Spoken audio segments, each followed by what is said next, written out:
સાંભળી લ્યો હજી એક ઘટના તમને ઈ યાદ છે કે જલિયાવાલા બાગની અંદર ડાયરવે હુકમ કર્યો અને હજારો ને ગોળી થરબાઈ ગઈ. આ દાખલો આખા વિશ્વને ખબર છે કે અંગ્રેજોએ આ બધાને ગોળીઓ મારી દીધી, પણ અંગ્રેજોને હળગાવી દીધા એ દાખલો તમે નહીં દો કોઈને. ચોરાચોરી કાંડ, હે ગોરખપુર જિલ્લાનું ચોરાચોરી કાંડ થયું ને, ત્યાં શું હતું? ત્યાં ભગવાન આહિરે નામનો એક માણસ, ક્રાંતિકારી પુરુષ, સાંભળજો ઘટના.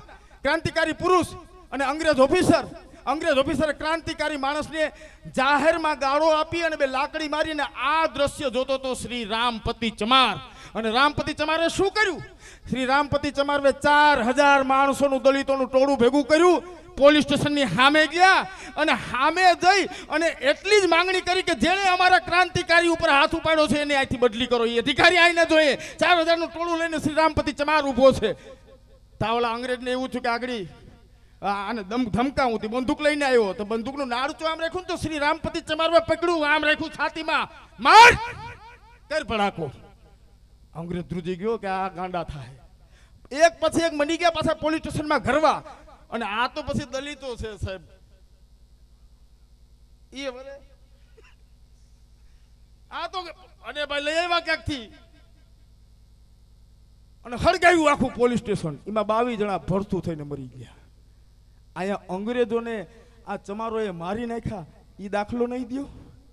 ઇને માર્યા એના જ દાખલા દેહો? હું અમારી રાષ્ટ્રભક્તિ ઉપર તમને શંકા છે?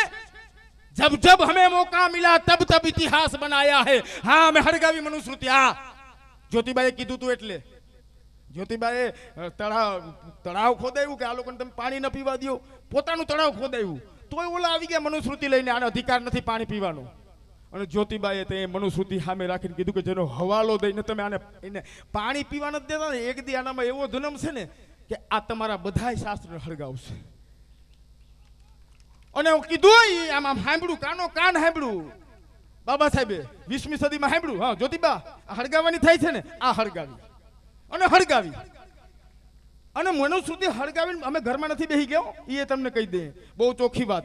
મનુસ્મૃતિ હળગાવીને ઘરમાં નથી બેસી ગયા અમે, એક વ્યવસ્થા હળગાવીને તો આખું વિશ્વ જેની નોંધ લઈને એવી વ્યવસ્થા, એટલે કે ભારતનું સંવિધાન આપ્યું. અમે હાવ લેવા વાળા નથી, દેવા વાળા છીએ. શું અમે અમારો ઇતિહાસ તો જો તમે. આ ધરતીના પડની ઉપર હજારો વર્ષથી હજારો યાતનાઓની વચ્ચે અમે ઘેરાયેલા માણસો. શું મારી ભુજાઓમાં તાકાત નહોતી તો તારે પેશવાને પૂછવું જોઈએ કે 30,000 પેશવાઈ સૈનિકોને ત્યાંથી ભાગી જવું પડે તો મહારની તલવારો કેવી હાલી હશે? તારે જ્ઞાનની પરાકાષ્ઠામાં કબીરને પૂછવું જોઈએ, રોહિદાસને પૂછવું જોઈએ. બીજા માટે અમને મળતા આવડે છે એ એકલવ્યને, મેઘમાયાને તારે પૂછવું જોઈએ. શું અમારા ઇતિહાસ તું ગોતીશ? તે જ્યાં જ્યાં મૂક્યું છે ને ત્યાંથી અમે પકડતા આવીએ છીએ.